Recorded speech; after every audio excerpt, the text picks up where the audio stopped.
하나님 말씀 함께 봅니다. 오늘 하나님 말씀은 종려주일 말씀입니다. 누가복음 19장 28절에서 40절까지 말씀입니다. 누가복음 19장 28절에서 40절 말씀입니다. 이 말씀은 하나님께서 우리에게 주신 말씀입니다. 말씀을 통하여 귀한 은혜 함께 누리기를 원합니다. 예수께서 이 말씀을 하시고 예루살렘을 향하여 앞서서 가시더라.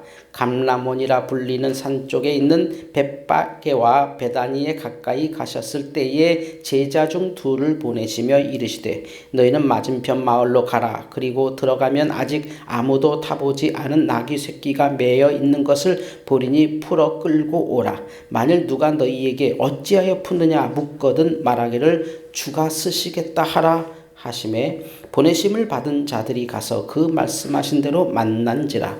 나귀 새끼를 풀 때에 그 인자들이 이르되 어찌하여 나귀 새끼를 푸느냐 대답하되 주께서 쓰시겠다 하고 그것을 예수께로 끌고 와서 자기들의 겉옷을 나귀 새끼 위에 걸쳐놓고 예수를 태우니 가실 때에 그들이 자기의 겉옷을 길에 펴더라. 이미 감람산 내리막길에 가까이 오심에 제자의 온 무리가 자기들이 본 바 모든 능한 일로 인하여 기뻐하며 큰 소리로 하나님을 찬양하여 이르되 찬송하리로다. 주의 이름으로 오시는 왕이여 하늘에는 평화요 가장 높은 곳에는 영광이로다 하니 무리 중 어떤 바리새인들이 말하되 선생이여 당신의 제자들을 책망하소서 하거늘 대답하여 이르시되 내가 너희에게 말하노니 만일 이 사람들이 침묵하면 돌들이 소리 지르리라 하시니라. 아멘. 할렐루야. 대단히 반갑습니다. 오늘도 예배당에 아주 반가우신 분들이 와주셔서 아주 예배에 제가 힘이 나고 감사합니다. 물론 각 가정에서 지금 인터넷으로 모든 성도분들 예배하고 계신 줄 압니다. 이 예배를 통해서 우리 주님의 십자가의 은혜 그리고 구원의 은혜가 각 가정에 또 우리 예배당에 임하기를 주의 이름으로 축원합니다. 오늘 우리는 종려주일을 지내고 있습니다. 종려주일이라고 하는 건 종려나무주일이란 뜻이기도 합니다. 예수님께서 이 땅에 오셔서 공생의 3년을 사셨죠. 33년을 사시고 돌아가셨는데 30년은 사생애 그러니까 자연인으로 사시고 나머지 3년은 하나님의 부름받아 하나님의 아들로 십자가의 사명을 다 감당하신 그 3년의 기간입니다. 그 3년 마지막 일주일 요 일주일이 예수님이 실제 예루살렘에서 활동하셨던 짧은 기간입니다. 대부분의 기간은 가난한 자들, 병든 자들, 죄인들이 있는 지방, 갈릴리죠. 갈릴리 중심으로 아주 가난하고 병들고 죄에 허덕이는 사람들에게 하나님의 나라를 전파하시다가 이제 하나님의 마지막 순종의 길을 가기 위해서 십자가 지시기 위해서 예루살렘으로 향하시고 계신 그날입니다. 그래서 예수님을 그동안에 추종했던 많은 사람들이 예수님을 따라서 올라가면서 호산나 호산나 주의 이름으로 오시는 왕이여 하면서 뭔가 이제 일어나겠구나. 야 이제 혁명이 일어나나 보다. 뭔가 큰일이 일어나나 보다. 이런 이제 자신감을 가지고 막 올라가는 그 길입니다. 그런데 오늘 이 예수님께서 이 종려주일 예루살렘 입성이라고 하는 정말 중차대한 이 전체를 읽어보면 몇 가지 우리가 생각한 것과 전혀 다른 모습 그리고 우리가 놓치고 있었던 모습 내 삶에서 정말 뭔가 열심히 하고는 있는데 맞아 내가 그것을 놓쳤어. 뭔가 이게 되는 것 같았는데 이게 안 되는 이유가 바로 이거였어 라는 것을 저는 발견하기를 원합니다. 예수님께서 예루살렘을 향해 가실 때 예수님께서 도대체 왜 이렇게 조직적이지 않고 왜 이렇게 허술할까 하는 일이 굉장히 많이 일어납니다. 먼저는 오늘 말씀만 봐도요.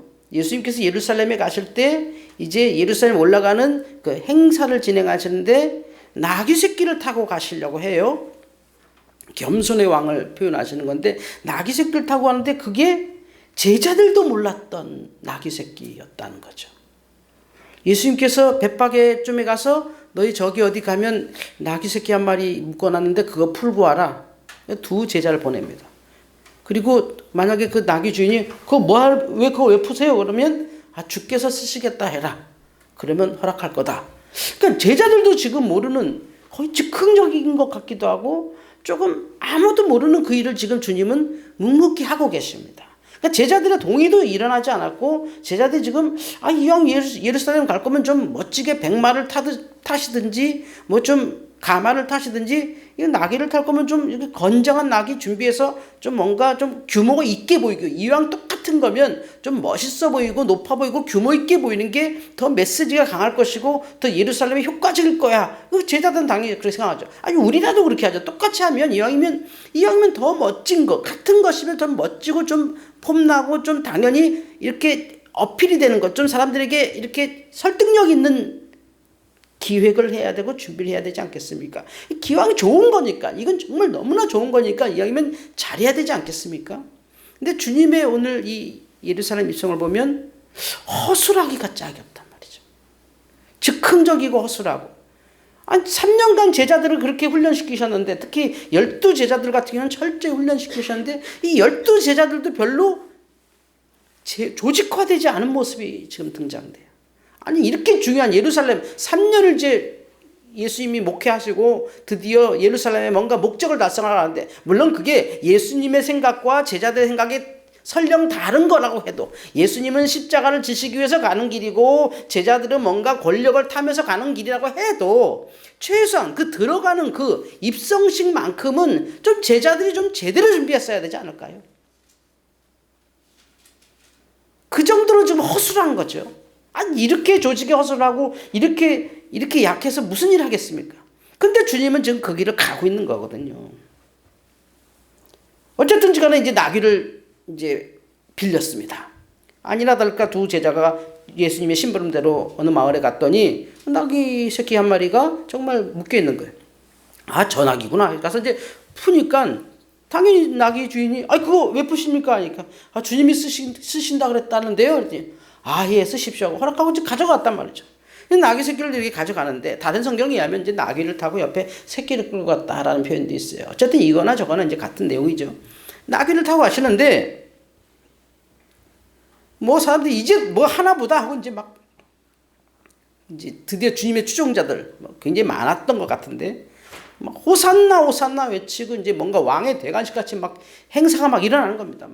불처럼 일어나니까 이거는 누구도 막을 수 없게 그냥 예루살렘을 밀듯이 올라간단 말이죠.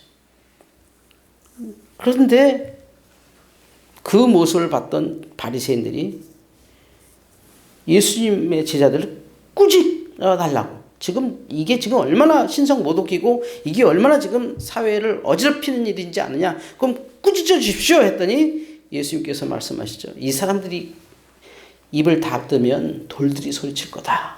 구약성경 말씀을 인용하신 건데 이 사람들이 입을 닫고 있어도 돌들이 소리치는 일이다 하면서 예루살렘을 터벅터벅 들어갔습니다.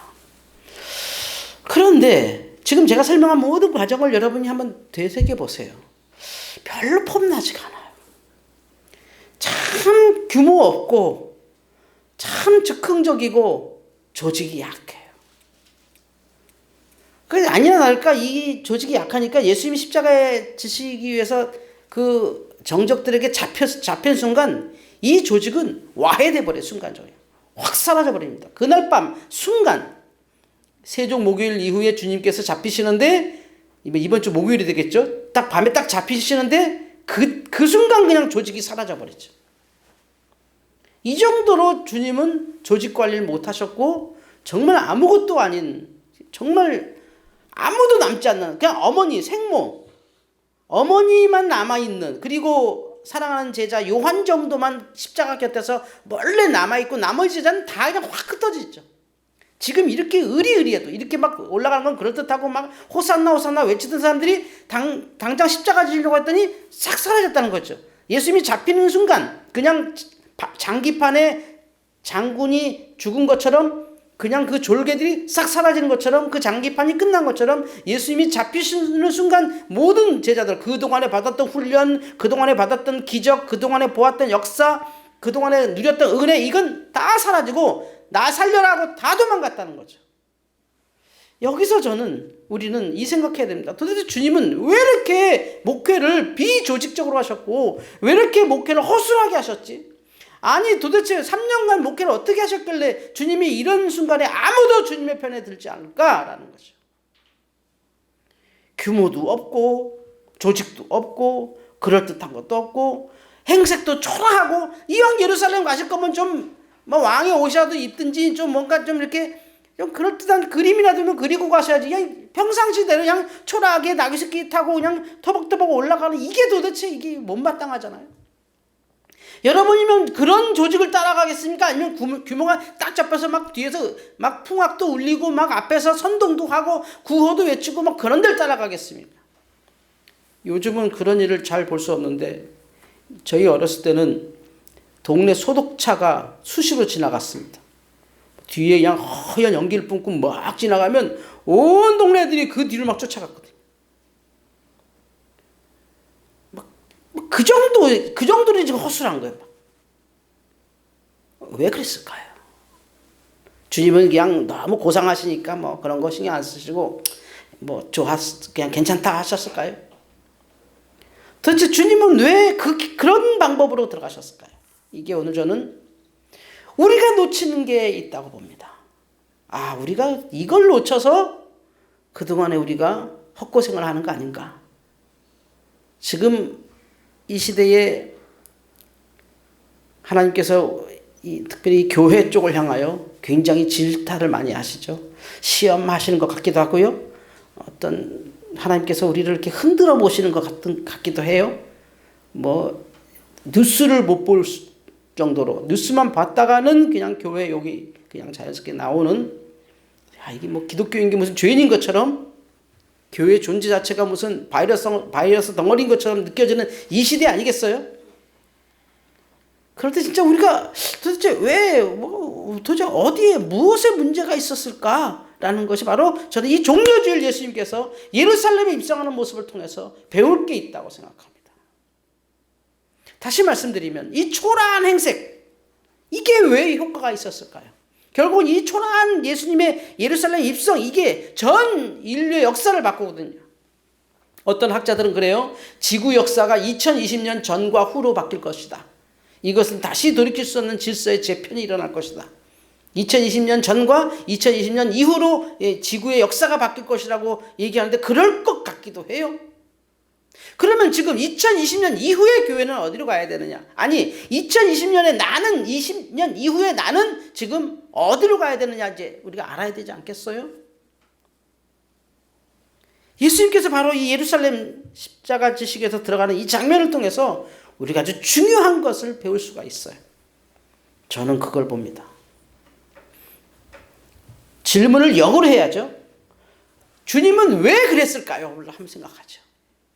주님은 왜 이렇게 초라한 행색으로 예루살렘을 들어갔을까요?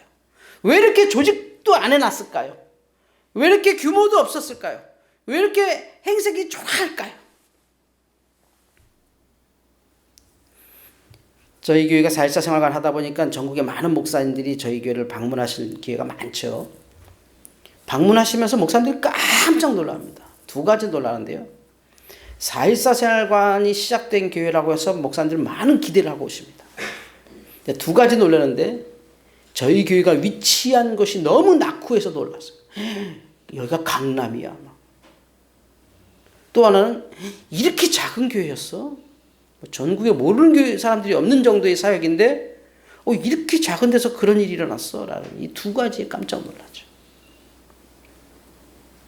그래서 저희는 반전의 매력이라고 말하는데 오히려 더 그것이 장점으로 드러나요.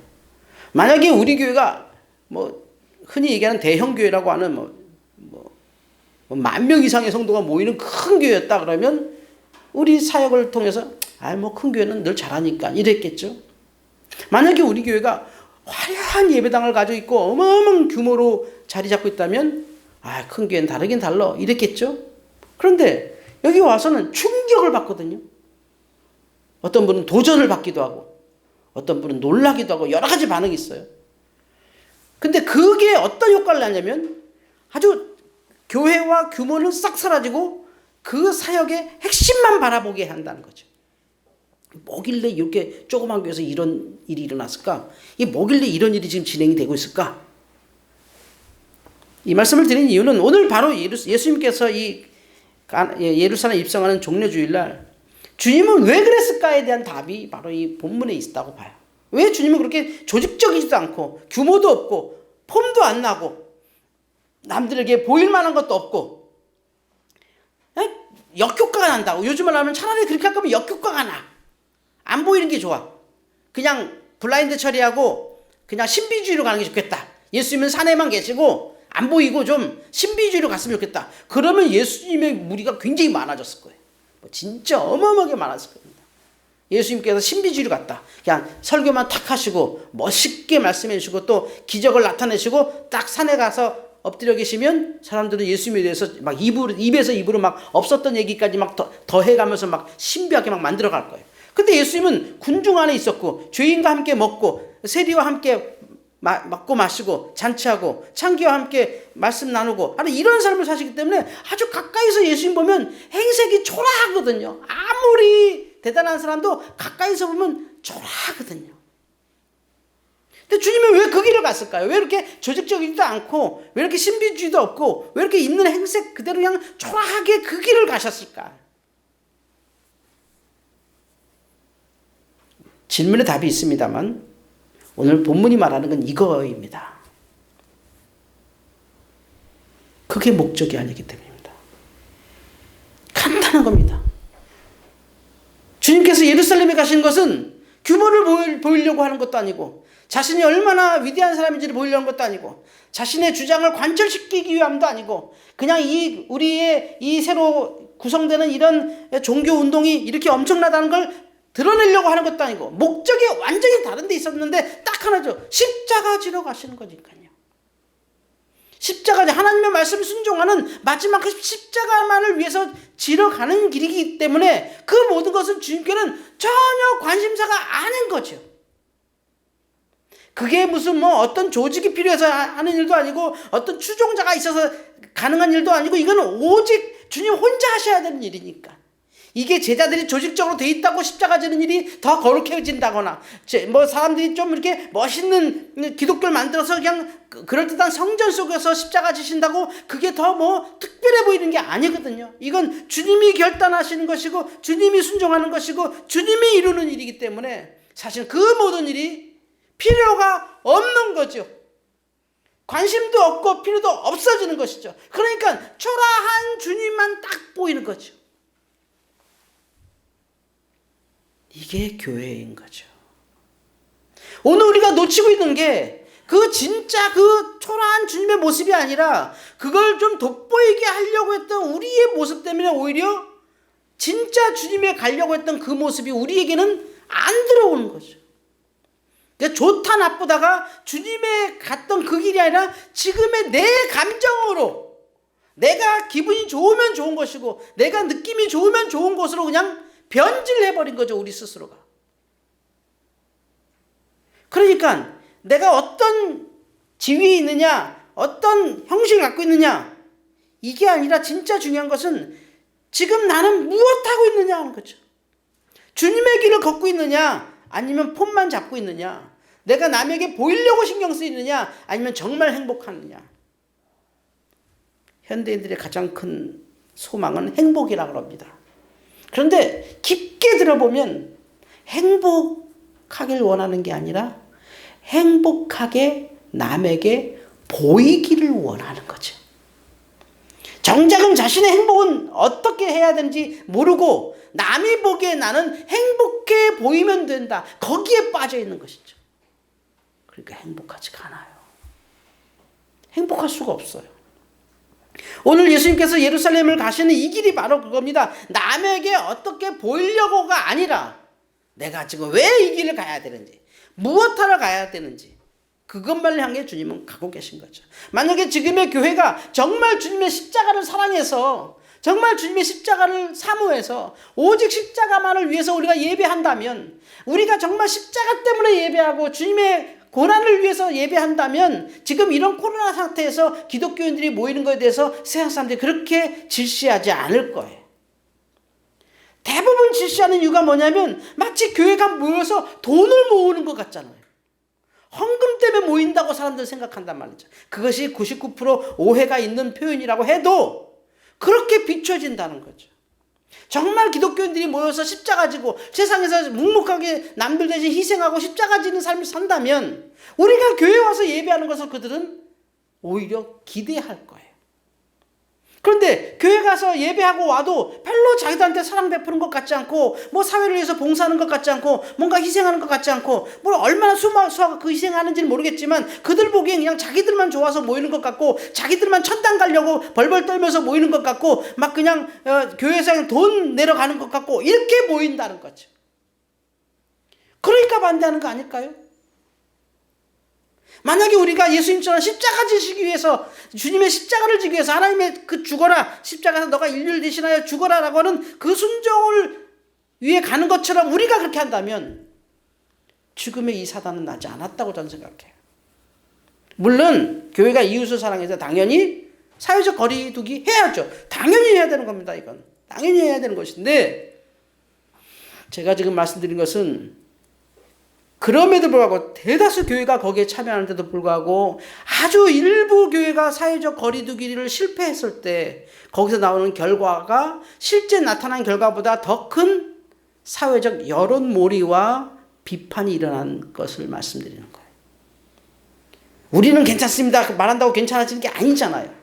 결국 우리가 본질적으로 주님의 십자가만을 사랑해서 모이는 예배라면 정말 주님을 사랑해서 내가 세상에서 십자가 지기 위해서 남들 대신 희생하기 위해서 세상 사람들과 막 경쟁해서 그들 이기려는 게 아니라 막 그들 앞장서 갖고 막 머리가 되려고 하는 게 아니라 정말 주님 십자가처럼 그냥 희생하고 손해보고 그냥 십자가의 삶을 살기 위해서 우리가 이것을 추구한다면 세상 사람들은 우리를 그렇게 보지 않을 거예요. 예수님께서 오늘 제자들의 조직도 없었어요. 제자들의 적극적인 찬동도 없었습니다. 그냥 혼자 가듯이 뒤에서 와 뭐 이제 되나 보다 뭐 그런 건 있죠. 와 예수님이 드디어 예루살렘에 가신대. 이 당시에 예루살렘을 들어가신다는 게 굉장히 중요한 메시지거든요. 그동안에 갈릴리 중심으로 이 지방에서만 계시다가 이제 서울로 상경하시는 거잖아요. 예루살렘 하면 이스라엘의 전부 아닙니까? 이스라엘 심장부에 예수님이 가시니까 야 이제 예수님이 죽은 사람도 살리시지 무리도 걸으시지 뭐 오병이어도 행하시지 수많은 이적을 베푸시고 놀라운 설교하셨던 그분이 아주 큰 무대 예루살렘 가시면 그냥 이스라엘이 뒤집어질 거야. 와 저 정도면 막 저런 분이 예루살렘 가시면 이제 앞으로 이제 엄청난 일이 날 거야. 이거는 예수님을 따랐던 추종자들의 생각이었어요. 그러니까 호산나 호산나는 거죠. 하나님께 하는 말인데 호산나 우리를 구원하소서 우리를 구원하소서 예수님께 우리 좀 구원해 주세요 하는 게 사실은 당시의 종교적 관점으로는 굉장히 신성모독인데 따라가는 사람들한테는 우리를 구해 주세요. 지금 선거철인데 어떤 국회의원 후보가 이렇게 단상에서 연설할 때 밑에 있는 청중들이 우리 좀 살려주세요 우리 좀 구원해 주세요. 이건 꼭 이단 같잖아요. 그죠? 광신도 같고. 근데 지금 이들이 이러는 거예요. 우리를 구원해 주세요. 우리를 구원해 주세요. 호산나 호산나 호산나 그 뜻이거든요. 그러니까 바리새인들이 제자들 좀 가만히 있게 하라고 저게 할 말이냐고. 성도 여러분 오늘 우리가 놓치는 게 바로 이거 아닐까요? 오늘 우리가 버려야 될 게 이거 아닐까요? 허세입니다. 허세. 남들이 나를 어떻게 보는지에 중요히 여기는 건 기독교의 삶이 아닙니다. 참 만족은 내 스스로 만족하는 겁니다. 제가 자녀 교육 얘기할 때 굉장히 많이 말하는 것 중에 하나가 이거거든요. 내적 보상. 애들 뭐 잘하면 아이고 잘했다 잘했다 너무 칭찬 많이 하지 마세요. 나중에 그 칭찬 때문에 애가 공부 더 잘하네요. 가령 아이고 100점 맞았네 그러면 나중에 90점짜리 시험지는 숨겨요. 그래서 100점짜리 인생인 것처럼 거짓말하고 살아요. 그건 굉장히 위험해집니다. 그래서 웬만하면 보상이라고 하는 거 하지 않았으면 좋겠습니다. 그 대신 내적 보상이 중요합니다. 애가 스스로 와 내가 지난번에 60점인데 이번에 70점 됐어. 와 내가 잘하나 봐. 와 내가 100점을 맞아보다니 야 내가 이건 정말 잘하나 봐. 와 내가 공부는 못하지만 야 이건 누구보다도 잘할 수 있는데 이걸 내적 보상이라고 그래요. 이건 어마어마한 축복이 스스로 내적 보상을 주는 거죠. 우리 기독교인이 왜 남이 나를 뭐라고 보는지 그걸로 사는 게 아니잖아요. 지금 예수님의 이 초라한 행색이 복음을 막고 있나요? 예수님의 이 초라한 이 행렬이 십자가를 막고 있나요? 오늘 교회가 왜 세상을 향하여 자꾸 지탄을 받냐면 세상이 교회를 보는 것이 이렇게 하면 아마 세상을 교회를 존경할 거야 라고 착각해서 막 큰 거에 막 화려한 거에 뭐 높은 지위 여기에 굉장히 신경을 썼단 말이죠. 근데 웬걸요 지금 딱 보니까 우리가 교회가 더 이상 할 수 없을 정도로 부흥했다고 하는 한국교회가 지금은 사회로부터 질시를 받죠. 물론 반기독교 세력들이 있는 거 알아요. 어디나 있죠. 그러니까 조직적으로 기독교를 이렇게 미워하는 사람들은 있어요. 그러나 그럼에도 불구하고 대다수 사람들이 상식적인 대다수 사람들이 기독교에 대해서 고개를 살려살려 젓는 이유는 우리가 바로 주님처럼 십자가만을 위해 가는 무리가 아닌 것처럼 보인다는 거죠. 기독교도들을 한자로 성도라고 그래요. 성도. 거룩한 무리라는 뜻이거든요. 거룩한 무리. 뭐냐면 좀 다를 줄 알았더니 다른 게 하나도 없네 그렇죠. 물론 그들이 깊은 성경적 이해 또는 이 기독교 구원 교리에 대해서 지식이 좀 부족해서 오해한 것도 대다수예요. 우리가 예수 믿는다고 갑자기 막 천사가 되거나 뭐 교회 다닌다고 막 갑자기 막 성화가 확 일어나서 막 남들 보기에 표정도 바뀌고 뭐 언행도 바뀌고 그렇다면 얼마나 좋겠어요. 사실 그렇게 되지는 않잖아요. 우리가 조금씩 또 실패하면 교회 와서 기도하고 또 조금 나가다가 또 처지면 교회 와서 기도하고 또 회개하고 또 타락에 빠졌다가 또 교회 왔다가 이런 게 반복하는 게 우리의 전생이에요. 그러면서 점점 천국으로 가는 게 우리 인생이잖아요. 십자가의 길이.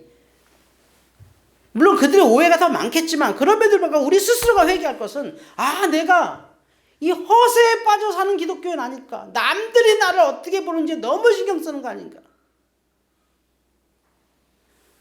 저도 회개하자면 사회사상관이 너무 유명해졌을 때 아주 초기에는요. 저희 교회에서 행사를 안 했습니다. 솔직히 말씀드려요. 맨 큰 교회에서만 행사했어요. 왜냐면 우리 교회 누가 찾아오는 게 자신이 없더라고요. 근데 이제 더 이상 그걸 숨길 수 없어서 그냥 저희 교회 오픈했죠. 그냥 와서 보십시오 했더니 다 소름 돋게 놀라죠. 이랬어. 뭐 어마어마한 교회인 줄 알았더니 뭐 이게 뭐야 이거 우리 집 거실만 하네. 뭐 이랬단 말이죠. 그런데 절대 저희의 사역이 쓰러지지 않더라는 거죠.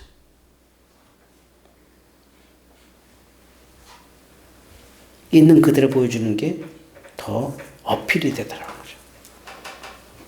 있는 그대로 보여줬더니 이런 교회가 이런 사역했는데 우리는 진짜 열심히 해야겠다. 이렇게 되는 거죠. 여기서 이런 게 통하면 우리가 못하면 바보다. 이렇게 되는 거죠. 낮은 자를 쓰시는 하나님이라고 믿어요. 우리 교회가 물론 앞으로 과천의 큰 땅을 통해서 하나님께서 큰 일을 하시겠지만 지금의 이 초라한 모습이 절대 복음을 가리는 건 아니더라는 거죠. 우리의 모습 그대로 드러내도 부끄러울 게 하나도 없다는 거죠. 오늘 우리가 뭐뭐인 척하고 사는 게 아니라 우리가 가는 그 방향이 정확하다면 또 내가 행하는 그것이 주님이 원하는 길이라면 그 모든 허례허식은 우상인 겁니다. 그래서 주님은 오늘 종려주일날 그렇게 가셨습니다.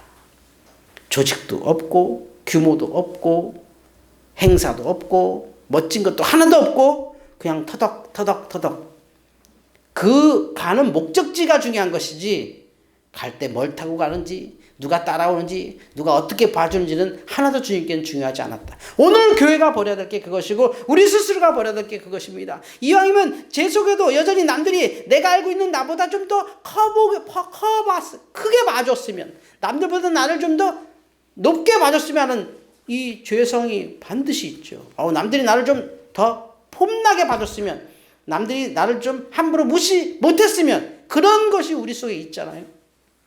그러나 십자가는 그 모든 것보다도 유일하게 중요한 일이기에 그 모든 것은 나의 발목을 잡지 않는 것이죠. 그게 십자가의 길입니다. 우리가 십자가의 길을 간다면 남이 나를 어떻게 평가하느냐, 나를 어떻게 보느냐, 실제 나는 어떠느냐 이건 중요하지 않죠. 남에게 이해를 구할 필요도 없고 남에게 당할 필요도 없고 설득할 필요도 없고 그냥 내가 가는 그 목적지만을 향해 가는 것이죠. 만약에 교회가 이 길로 돌아온다면 다시 십자가의 길로 돌아온다면 또다시 코로나 사태가 일어날 때 교회가 성도들과 함께 예배 조심해서 안전하게 예배하겠습니다 할 때 사회가 더 많이 허락할 거예요. 근데 지금은 극단적으로 허락하지 못하죠. 우리가 최대한, 물론 우리 입장에서도 억울한 면이 있어요. 우리보다도 더 많은 모임들이 지금 자연스럽게 일어나고 있고 우리보다 더 사회적 거리두기가 아주 자연스럽게 이게 무너져 있는 장면을 우리 일상생활에서 많이 보잖아요. 뭐 식당에 가도 그렇고 백화점을 가도 그렇고 극장을 가도 그렇고 뭐 어디 가도 그냥 지금 저도 어제 운동을 위해서 잠시 외출해서 왔습니다만 뭐 코로나 끝났나 싶을 정도로 사람들이 되게 많았거든요. 그렇게 따지면 우리가 억울하기도 하고 우리가 좀 할 말도 있어요. 아니 우리 교회 일주일에 한 번 모이고 정말 다 마스크 쓰고 손소독하고 체온 다 재고 오늘도 몇 분 오셨을 때 체온 다 재고 이름 쓰고 그냥 뭐 이렇게 다 안전하게 다 하는데 그것까지도 막 이렇게 비판의 대상이 되는 것 같잖아요. 심지어 마치 모이면 마치 어마어마한 불법인 것처럼 막 헌법 정신 이상의 어떤 절대적인 가치가 있는 것처럼 지금 몰아붙이고 있잖아요. 그럼에도 불구하고 교회가 힘이 없는 이유는 바로 우리가 남들에게 어떻게 보이느냐에 너무 신경 썼기 때문에 이기적인 집단으로 보인다는 거죠. 성도 여러분, 십자가의 길은 남들이 나를 어떻게 보느냐가 아니라 나는 지금 무엇을 향해 가느냐. 물론 그렇다고 남들의 시선을 의식하지 않고 함부로 행동이라는 뜻은 아닐 겁니다. 중요한 것은 내가 그 십자가 지는 길이라면 내게 오는 모든 오해는 그 목적을 막을 수 없다는 겁니다. 지금 가정에서 또 교회에서 예배하는 성도 여러분, 종려주일. 다음 주는 부활절이고요. 이번 주간은 고난주간입니다. 애석하게도 고난주간 새벽 기도를 할 수 없는 상황입니다. 그래서 이번 주간은 각 가정 예배를 저녁에 저와 함께 인터넷으로 하겠습니다. 저녁 9시에 길어야 한 15분, 20분 정도, 15분 정도 걸릴 것 같습니다. 15분 정도 가정 예배를 저와 함께 참여해 주십시오. 주님의 십자가의 길을 월요일부터 금요일까지 가셨던 그 길을 따라가면서 묵상 예배를 하려고 합니다.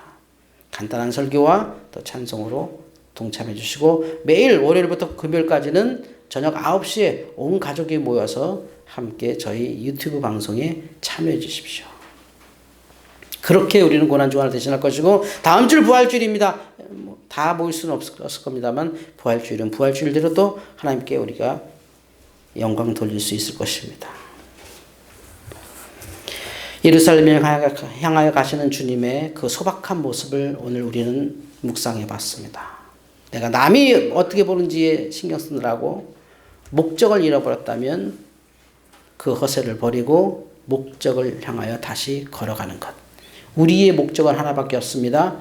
오직 예수 십자가입니다.